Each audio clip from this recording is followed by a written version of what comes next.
Di sini saya akan menjelaskan tentang UAS interpersonal skill. Soal yang pertama, jelaskan prinsip-prinsip konflik menurut Wood 2016. Nah, yang pertama, menurut Julia Wood dalam bukunya, prinsip-prinsip konflik meliputi yang pertama, konflik adalah alami. Konflik adalah bagian alami dari interaksi manusia, terutama dalam hubungan interpersonal.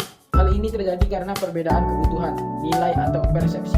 Kemudian yang kedua, konflik bisa dikelola secara konstruktif atau destruktif. Hasil dari konflik tergantung pada bagaimana cara mengelolanya. Pendekatan yang konstruktif dapat memperkuat hubungan, sedangkan pendekatan destruktif dapat merusaknya. Kemudian yang ketiga, konflik dipengaruhi oleh persepsi. Cara seseorang memandang konflik mempengaruhi bagaimana ia menghadapinya. Misalnya, persepsi bahwa konflik adalah ancaman dapat menyebabkan respon defensif. Kemudian, yang keempat, konflik bersifat dinamis. Artinya konflik dapat berkembang dan berubah sepanjang interaksi, baik menjadi lebih instan atau meredah, tergantung pada cara penyelesaian atau eskalasi yang terjadi. Kemudian yang terakhir, konflik terjadi di dalam konteks hubungan.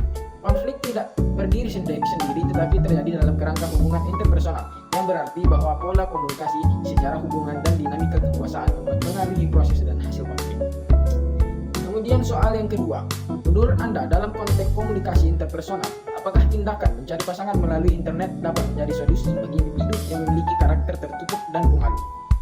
Nah, jawabannya adalah ya, mencari pasangan melalui internet dapat menjadi solusi untuk individu yang tertutup dan pemalu, dengan beberapa catatan. Yang pertama, kemudahan komunikasi.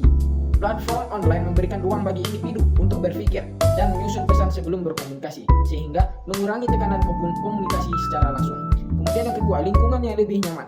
Individu tertutup atau pemalu mungkin merasa lebih nyaman berkomunikasi dari jarak jauh dibandingkan tatap muka.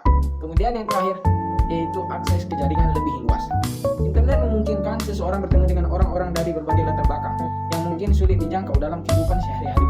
Namun, penting untuk tetap waspada terhadap risiko seperti identitas palsu dan jaga aspek keamanan dalam berinteraksi secara daring.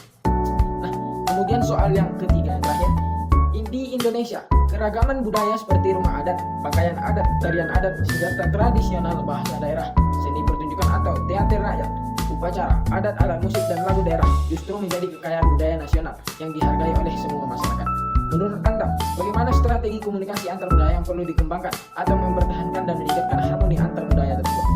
Nah, jawabannya adalah yang pertama, strategi komunikasi antar budaya untuk mempertahankan dan meningkatkan harmoni budaya di Indonesia. Yang pertama yaitu peningkatan edukasi budaya, mengintegrasikan pendidikan tentang keberagaman budaya di Indonesia dalam kurikulum sekolah untuk menanamkan rasa hormat dan toleransi sejak dini. Kemudian yang kedua, penyelenggaraan festival budaya, mengadakan acara budaya melibatkan berbagai kelompok budaya untuk memperkenalkan seni, tradisi, dan bahasa kepada masyarakat yang luas. Kemudian yang ketiga, pemanfaatan teknologi dan media sosial menggunakan platform digital untuk mempromosikan kekayaan budaya lokal seperti video, artikel, atau program online tentang budaya di Indonesia. Kemudian yang keempat, dialog antar budaya, meningkatkan frekuensi dan kualitas diskusi atau kolaborasi antar komunitas budaya untuk membangun pemahaman dan mengurangi stereotip. Kemudian yang kelima, peran pemimpin lokal dan nasional. Pemimpin masyarakat harus menjadi teladan dalam mempraktikkan toleransi dan mempromosikan kolaborasi antar budaya. Kemudian yang terakhir, yaitu perlunya dukungan pemerintah. Pemerintah harus mendukung kebijakan yang melindungi dan melestarikan budaya lokal, termasuk pemberian dana dan pengakuan terhadap warisan budaya yang ada. Nah, itulah tadi jawaban dari ketiga soal UAS.